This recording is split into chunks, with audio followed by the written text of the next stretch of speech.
le we ni meje ya. O se na wa wonu ma we ni ra meje. O se na la o ai mo. Il y a rien. Il y a rien.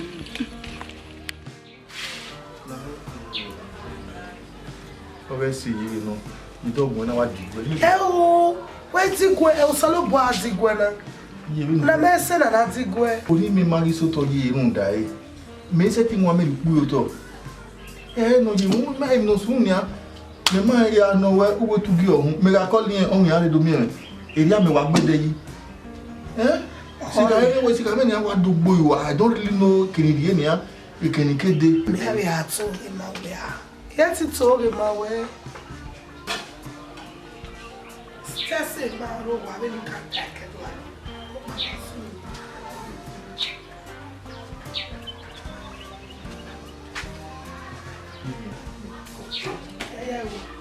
Oh, when? Answer. Who's Jamie? Ye, la wo. Oh, God, Nemo. Essay. Why am you? More BSA. E come na zo bozo we. Ene no guta. O se be gbe mato. Why am afia me de ro ni ye. Kebe ni na paria. Dodo we so to. Eyi o ri ro pa. Ese are do mi o. Eni kata. Yeta. Ese de do mi o. Iri ono. Para mo sa. Bullo. O se dia. Oh, we sage yomo. O bo se bomo. Wa we. Ro mi wo wa.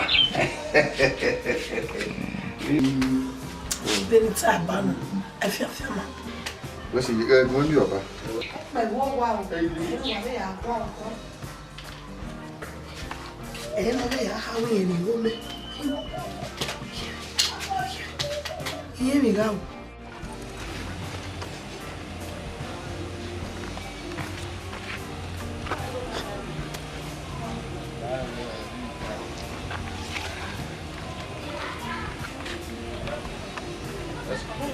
Sapa. Dale.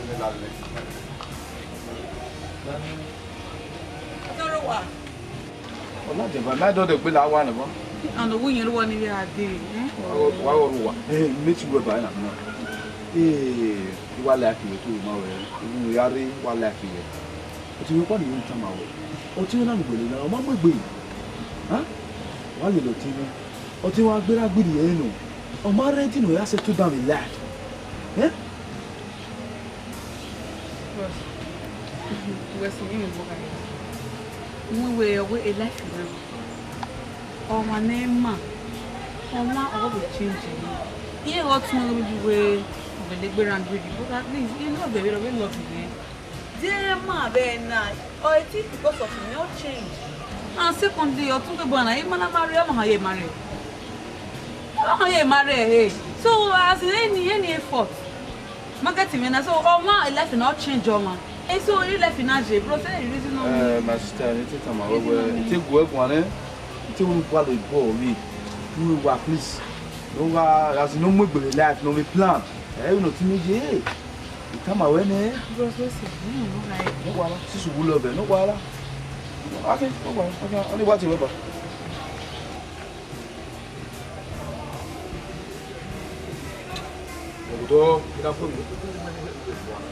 Yeah, boy, we come in where? What you go to where also to the boy. Also, about what can I do? Well, what you mamma be? You laughing now. Even again, it back. No, I call it black. No feature, no plan. What do you know? I'm going to agree. What feature? Where feature? I can feature. Also, where you go out of why would be why is what I'm on or my cow? I will make out we love it. They anything I soon, a kind of all day. The moon die. We'll go see us good. Or tell Jungle to me. They're not to go out my own opinion. See, I will one. What is it? Didn't remember be like a farm. Ah, check with my brother. I guy went to the way and while we left it up.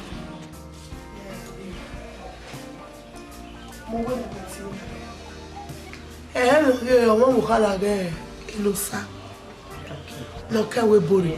O ha ri towe. Ogwo ihe ifi ayo dena no lo popo bi ode. Ya wa tu mu re gate. Ya wo na re gate.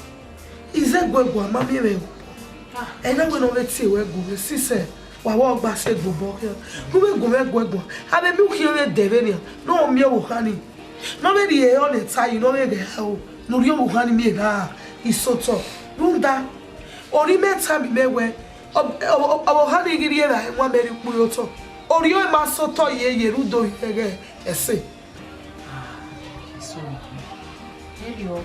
Hello. Excuse sorry. What me excuse? Where? I don't wait till I go talk. I'm a friend now. Abi? You need answer. Wait. Excuse do me ni me. Wa veve o. Who we get to listen me only we are then. Don't worry. You don't see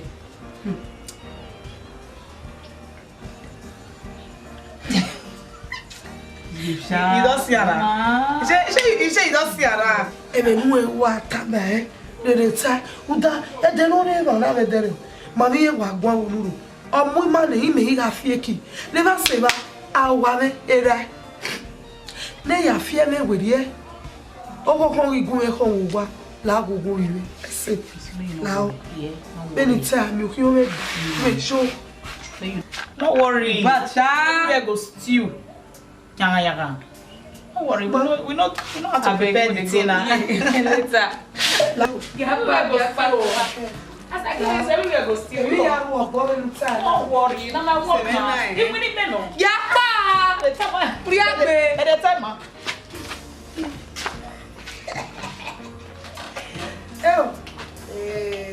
Any metota ya hewa wa ye gege wa dere imere gun ire no sagun dudu e no mu medere oro won wo gba ma lu efo ya mi o ai le gbogbo wa ji keke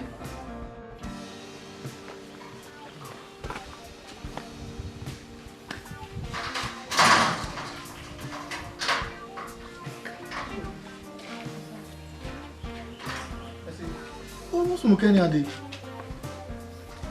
Yemi, Ohamamwe, Usubu market very but it might seem me away because the church is ever since my fasting and the man will anything, although distracting me, or see it's my joy, it's my happiness. Where you know, sir. If born you know, sir. If we have in the go.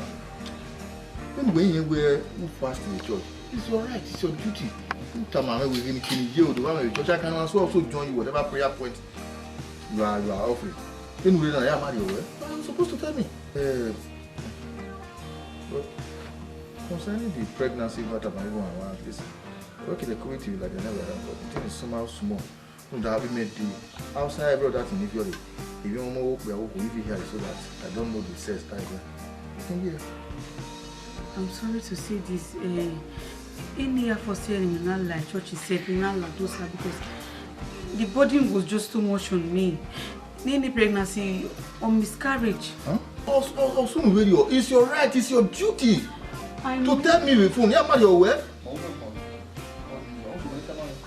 I was so scared. Maybe he had some away or see any man. Scared of what? Maybe he had some away somehow. Where so I'm not carry it. Can also bring calm down. So I'm no longer here with it. We work in the office, so my bag go there. How about you join me so that if I said go to there, my see I name them, I can also take you to somewhere else and come back home. We were the church here, me lad him and even the fasting, or maybe for when he was a good because since then, Keso Guma, Mammy when we back, I was saying I was again in Rojan to me away. Even me from here, I'm still going back to church. Market and I said, well, my true with the program, with the fasting. So after everything, I'm true with the fasting, I'll come and see you.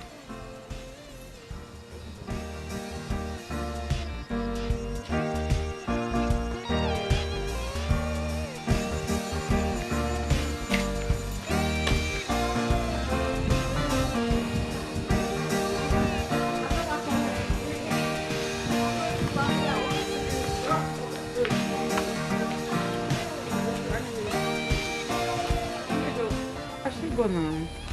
Well, make us see ya. Ima to my way. I know I'm going just.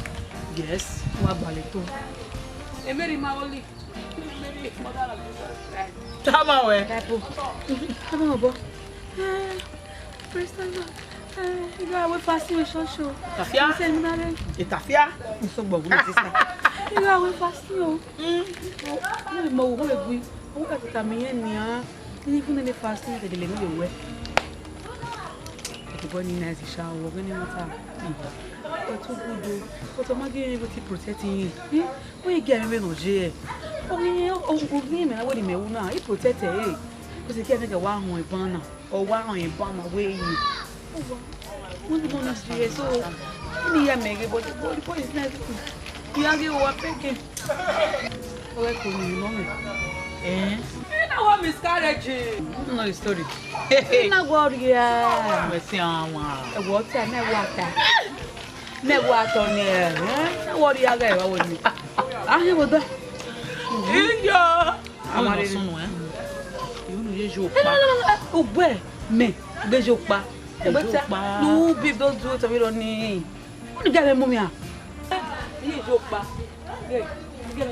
Oh, my fuck with one. Oh, what bring one day? Say, boy, Nikia, my value, my wow. You know, my dear, you know, I've been now, you know, I wish I try again. You Joe. What's that? You risk me taking your joke. You risk taking your joke now. So you be like, don't shame. Effie. One of say not to you.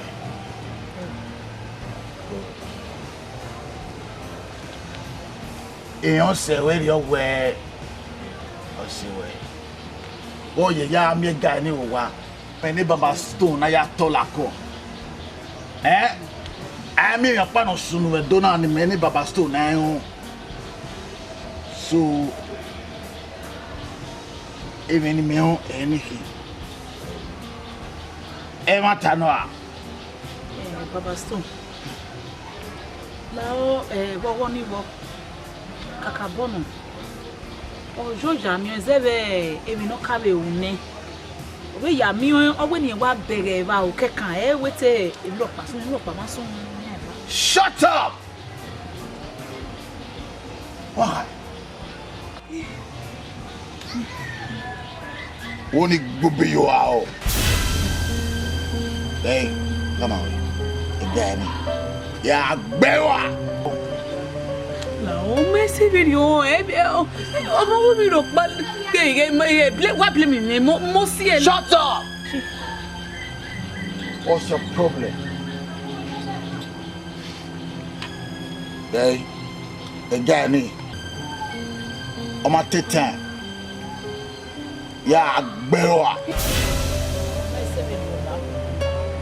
Hey, baby.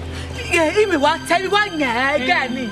You dey gbé mi o agwage e no ki wa se lo bo mi o trust me na lawo po Shut up. No get shut up la owo ibo ni ki mi o wa lai Baba so ya baba baba la o when we mo be di information re we ojo ya mi so baba mo ye le yan we na la o nga le ya wa forgive na la o e de gbe down e do re baba. Mwe na kawe na to the boy ni la baba. Baba sto la baba trust you. No shaking. Domo sir. Baba sto la o de na kata bo. Na ho bo la. Na ya boy la o la. Okay. Yeah, boy. So fun. Come. Tama. E ma wo gbe mi e fa. Yaka Yone. Ata ma. Unda mo baba store. Yeah.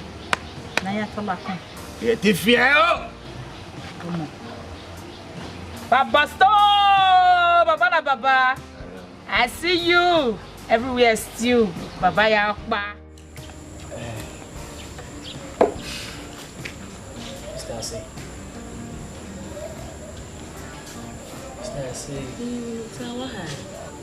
Okay. Moi, je sais où bah non, ouais, tu habites dans ma ouais. Mais derrière ta ma ouais. Mais quand ta ma là, elle grille. Uda, audio moi. Ou quand moi. Understand? Oh, y'a une vie pour elle moi.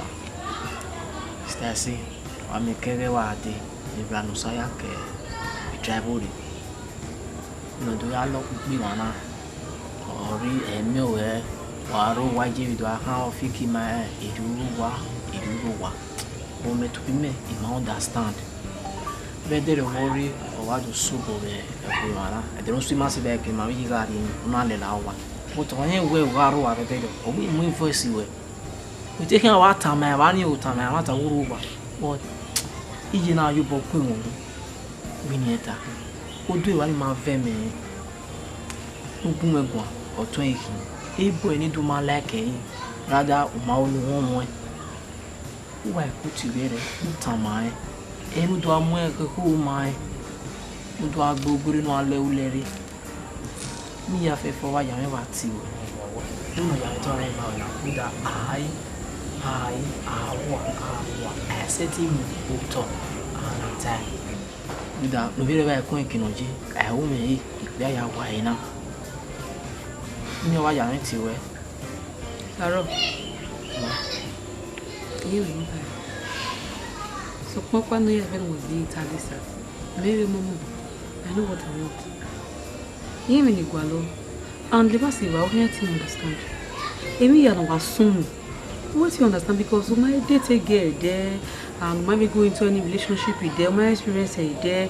So what do you understand? Even if you when you explain, what you understand me. But the fact is just that no innocent. He can't marry boy me. He get why? He can't marry a. Boy, so no. Yeah, me what you understand? He can't marry a. He said he marry boy me. That's why he my. O tamu we me now I can je. We do we ko wa mu e ko ko mo ikompa. E do agbo we re. Eh ti mate. But ebo ni magbe ni e wa break a heart just like that. They had my agbe on here with my he setting on one. After me fe no ewo, we no dey carry se, we no masse. No one ni ade yet ta o no je. Emi afefe me tana. Mi le kan yesu nu. We tell we when I we kan ho. Later o ye be we o hia ye be ho. O ba ha ma o bi re ke o e ko en ke no je. Wa ta ma o bi re ko muri e ko pe do ya gwa lo ko bo kwa lo ko we o e ko ri. Afo don't imagine what they have. My problem, you know.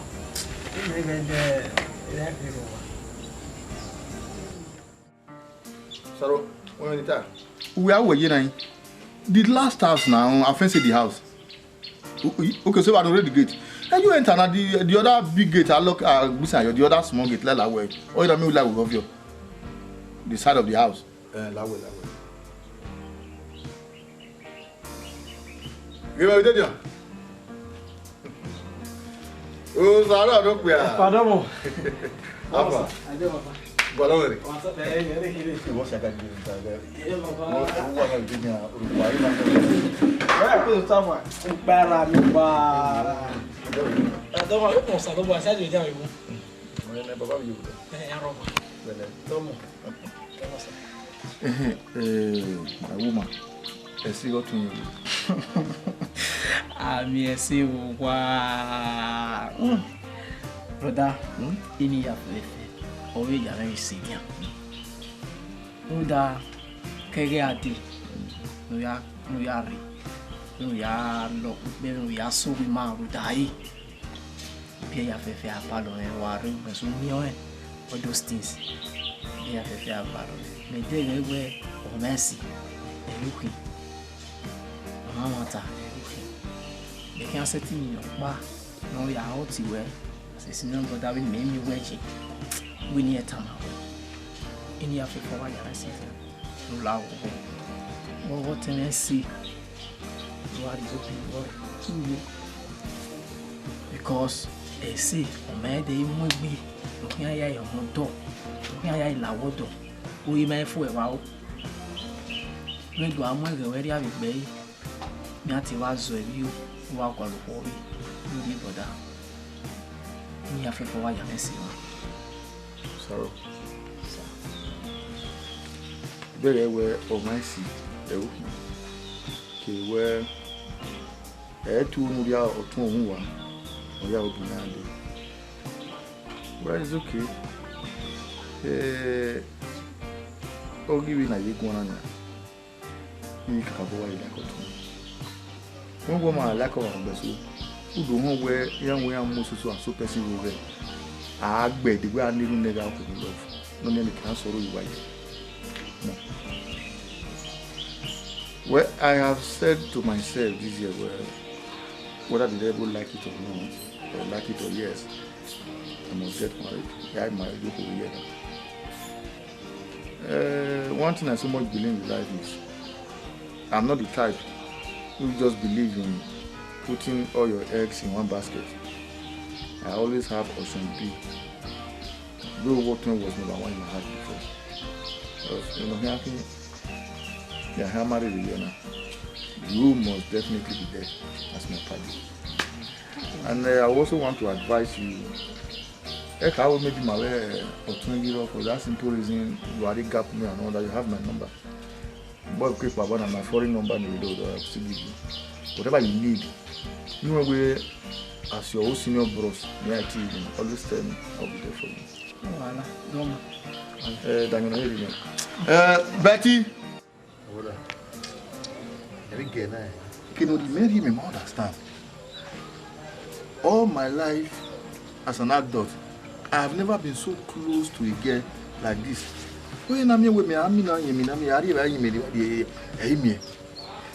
Just let you turn my eye. I don't know what is happening in Nosunia. I don't know what I call a different excuse. You know that the last time we always say, "Why did you get me?" That's about getting the voice in the ground. Who did it? What did it do? The voice here, let's see, a gun. I don't think I can get him. I never, you were in your gun, no moving back in Benaware. If they are trying to play smart one on me, I don't know. I'm not a liability. Hope of it, some I don't know. Probably like where Nusa Kuna Garcia de money like I will know my fate. Origini in Meba de Rigo or Sunugani, especially the Mawaju, the Nija do Nuya. Or you wait here, my blue Nuavalo, but that is by the wayside.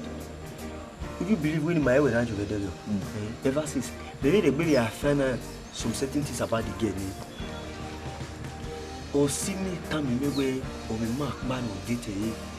The man very tough and hard man. Baba Stone Eati.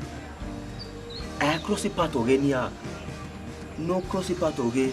Oh yeah, hit on the way. Even a kekan or not cross the part of gay with the normal key. Or three say ni or three say suvuno dia. Era ruvunu. Ijoro, Ivioro. Omana ya mutane no jinya hit on the baby.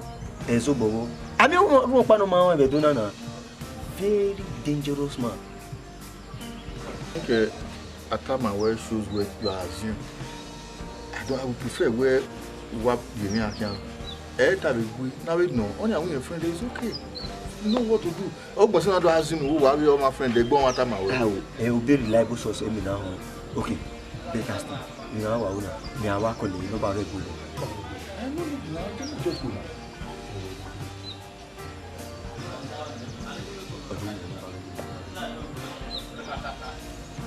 Baba, stone. Chair, what talk about sir? Double chair. Baba, how are you, man? Baba, love we are jay. Tell me, I will problem me. Okay, chair. Okay, what is Angava? Okay, me what in less than 10 minutes time, yeah, Arewa. Double chair. We were this and that. We can never be able to push away.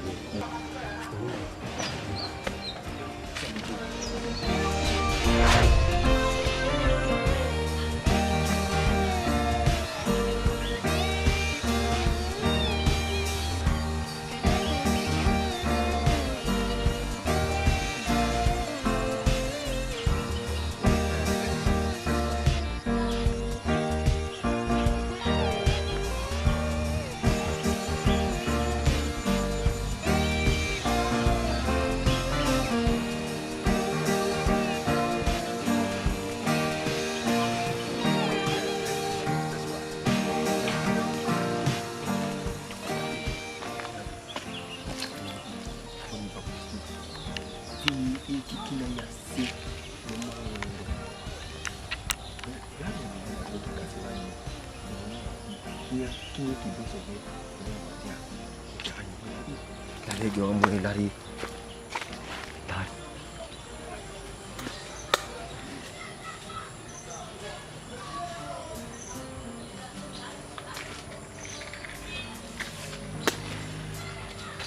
the child. Papa, story.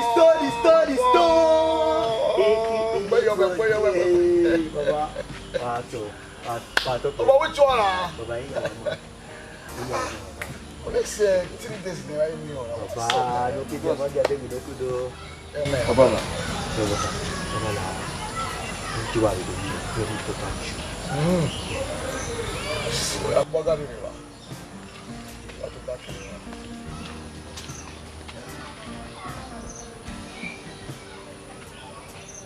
It's the child. It's the child. Yes, what's it? Domo, you know go mumeri again no real new doni. They say, you way what it. She's my queen. But Domo, again na inusa e ati e we boje. No, did say. I say, my queen.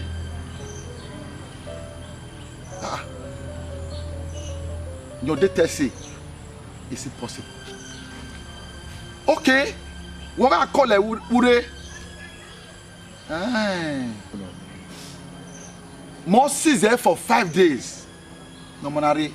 And even your man say very aware. Name move an each. That only a keme ya mere boy ni. Ihe ayin ya you to not baby. Bebona. Mana daji. Mo baba stone akani. Mahama. Eh baba, tell me. Kwama. Mo baba stone. You don't say now. I will give you that room. You tell my way. Wow, we say but now. If you pa ni ori tell my way now. O tell me. Wak ba ni anu yak wale. Ohwe oni ohwe. Right now. Egun mi. Ya mi. I cut you off. Ebu. Ya kwa lopo. What's it? Your boy never. It's a child. Stupid person. Idiot. It's a child. All of us know. Ya mi cannot mi. Ya gwo ya giawe o. Ara ina indomina. Ah. Idiot. Come. You know me TV. Well, concerning Otonoku, let's say. No time I read it matter. The reason she was misbehaving is the fact that my boyfriend is too chatty. To one of my friends, a yami. So I will say, Ipa. So we're all in stone. A boy is a very tough guy. And me cook man a boy in a tuna. You know, you're better than round behind. You know, all right, down, open up down. I may stay up on the body, my lily. Yaman, I arrested. So I will say, if you say, after everything, every year where your sister was like trying to prevent me from him, I don't know what the secret study and all that. That was the reason none I avoided him. Well, all the same, more. Yeah, we can't tell me where I bought one day at the in around. And I cannot say he forced her against her wish. You cannot come out there. Secondly, why you are here is that very soon I'll get married.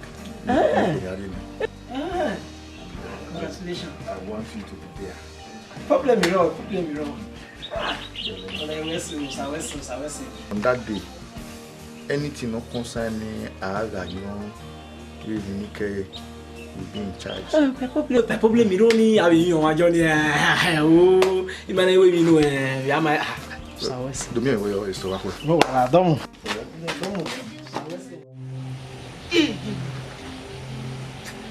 Ina bona shia. Basto ba. Basto yo ba. Shit. Ina bona shia. Ina bona shia.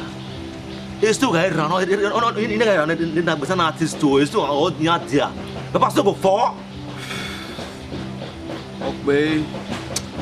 Iwa ti o ti re we awe mi na geni ro. Évident, geni ro. We wa gena. Hey, we wa gena. give me that.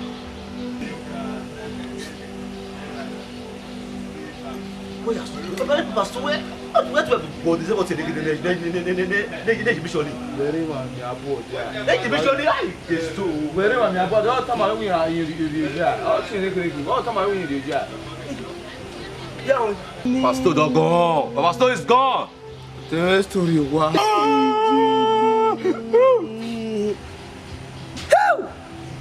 Iji. La hosko do momento tá. Ei, próximo de terceiro. Quem era bem? O já bropi. Ege Jona. Estou em água.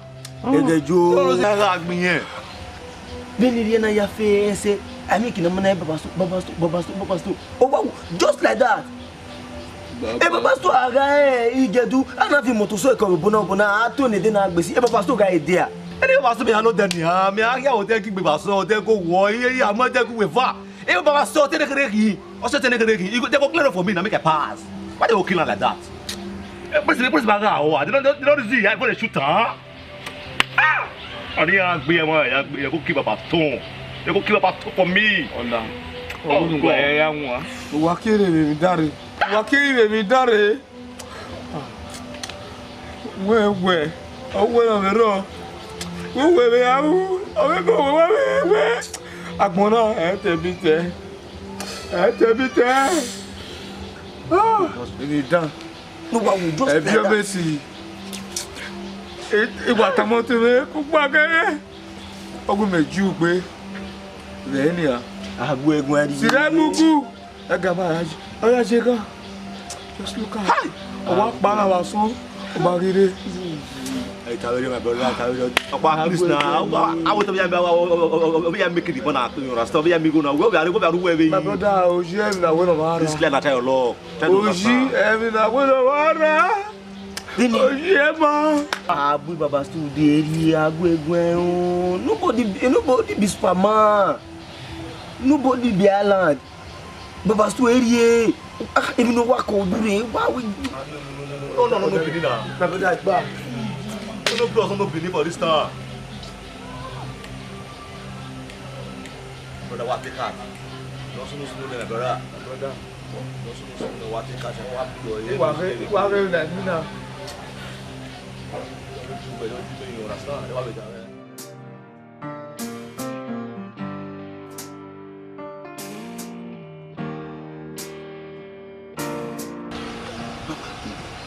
Babasto. Ebe ye to taji. Èmi ó pa no magigi Babasto dori e. O jopa atapara papa iro. Ona pe be te be worst sa ni niveau self. Babasto. Èmi ko pa na mana won bi kikina. O edo na ya fe. Awo be akan. O jinora ke ba mo. We ya ra ifu ni. Ndo. Ari police man ya te be re gbese. Me to bebe. E me lo ki be gbin yen. Be o ye. Me ko be afin ni. Imagine me be amen wen. Me ya afin mi kere ne. Babasto. Iya follow up. Ni me ke lala me gbe. O di yi. Iya ri joko ra to kai ba. Igogo ga ji sore. Anyo ga ri e. Oru opa agbera. Iya must to me ni up tin be gbe. Gbe ke o don le ni gbiwa. Iya ma ti are de gbese. Njo. Ogun we ko ba ni.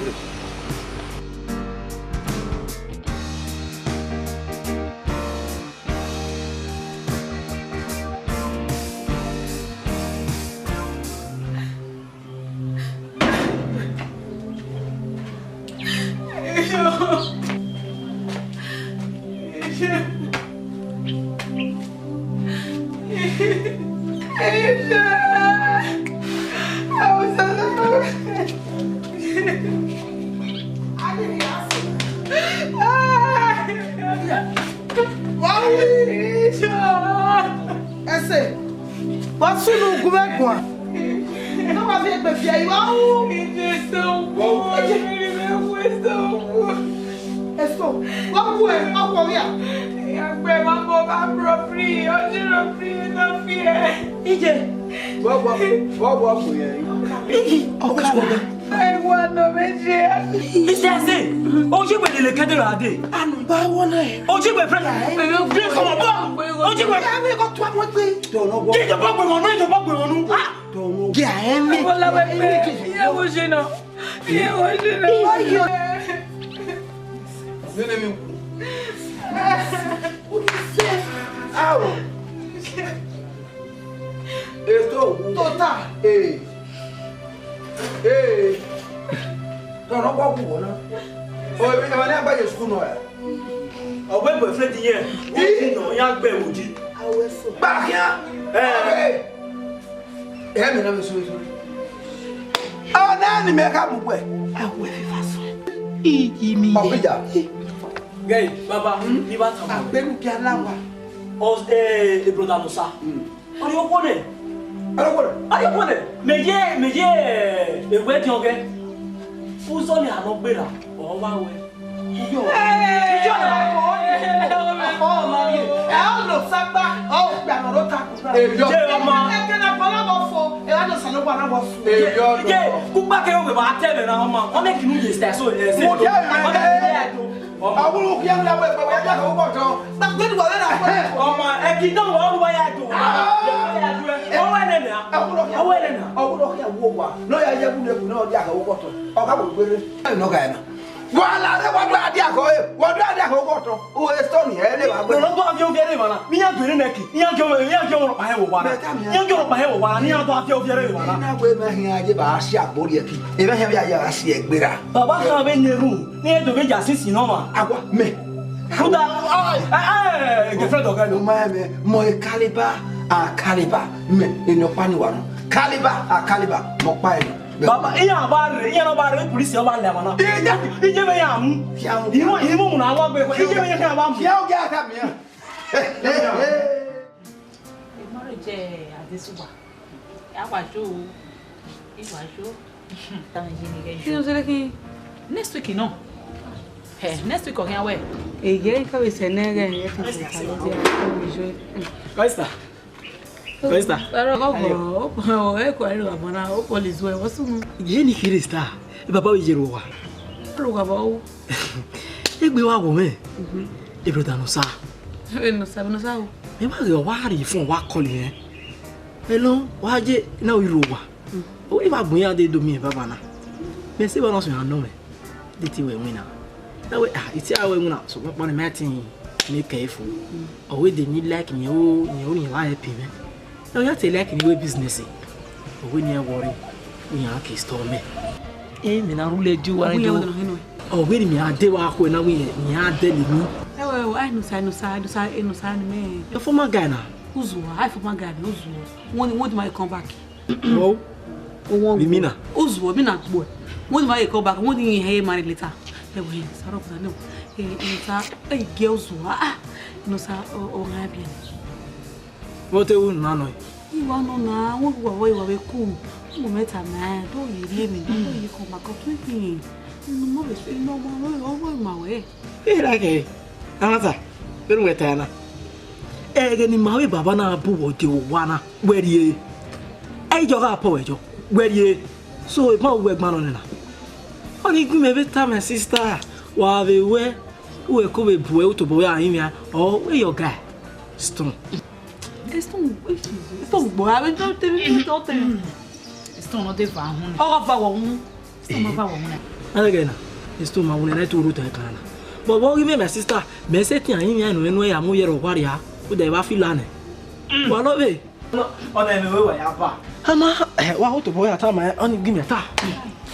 Baba. Yeah.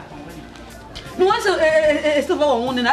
Won da lo we ni mare. Esto ni mare gusto o Messi. Ni mare, eu sei nem o ga sei zan. O be Oh, me go lo. Yeah, if you pa me ke. If you leave my house, me go lo where. Ni ga ma we le nu ya ta me. Nu ya ta me. Onu gwa lo. La se mi e. We mo gwa, e come off my house.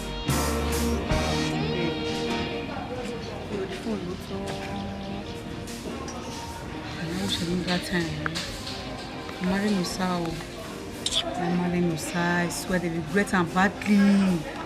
Yeah, marry boy. Me okay, yeah. What is stone? I stone. I stone. Woman, I stone. I say no day. I say no here. Na. If I look to it, can. It's sorry. Or your pony. Yes, you get it. Come back. I will see you again. Yeah, I'm saying, "Wa mo come me, wa mo come me far away." People are rodo. Wa mo wa me. Me and everything just Jesus. Yeah, my stomach tell you a reason where. No sa o wa ya mo wa no be kinu ware. We be ne koje no wa rodo. Ono te mase. Ah, le ba se ba. Master, me wa be go ge bo ni go go. Esto. Go wo, we no ye be ku no wo ye be mu me. Say that guy say maybe you marry him. Don't go fuck your pan your man for collect. That guy. That guy. If you remove your pan your man, don't be like they tell you that guy if one we na tamama. It's but that time when me the friend you the people say it boy good marry him. You wait you go tell my why got bell of you know to have my give me feta. I want other mo see ke be there. Myself follow life you my life is so vital to me. It's a baby in my star. Hey, I want you see yagan, yanya, oh, yagbada yanya. Yeah, when you come away, babe, don't follow this kind of person. You do well. I'm the try that can't see for real life. I'm going to reason now.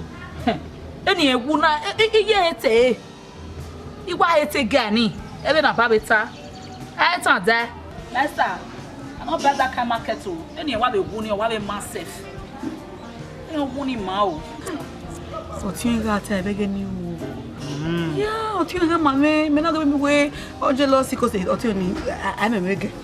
You know, boy, never get friend yourself on jealousy. I pray. You might way all the work, mammy. We don't see any what worry what je vais not any tower or what because any may met it somewhere. You know, over here what believe eh? My sister, here I want to go see my Ghana. I'll go. Don't say today na popori dinner. They used to they play. When I do men any aparece. I was go see. No, for us. What do I know? I think you dey go outside. Go chillax. You know understand? Later, I'm me well.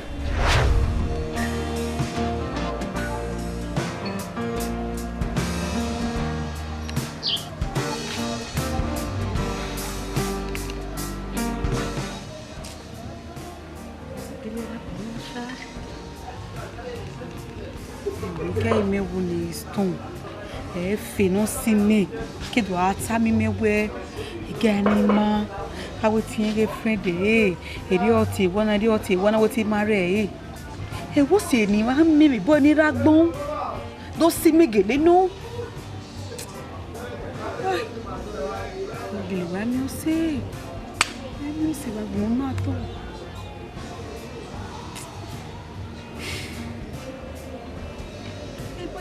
no es una we e go mama re go na e wo ma be no pa many wisha e ke be blame egbe unda we o tin bo ni o te kan mama bo e love na yo ma o ni my I love o do be love e o but o won rock polo se o ga mu mi because how we to friend them go ya mi no sa we mi no sa isto oi boa o bono sa wa bai o no sa me be a protect sha o ke me be a protect because mo no to gbo mo ru e ke sun e ke ma go e do ya do gan yo ke ti anyway e boy no we word yi man alele e boy no we word e boy name vision no de radical e ma mo sha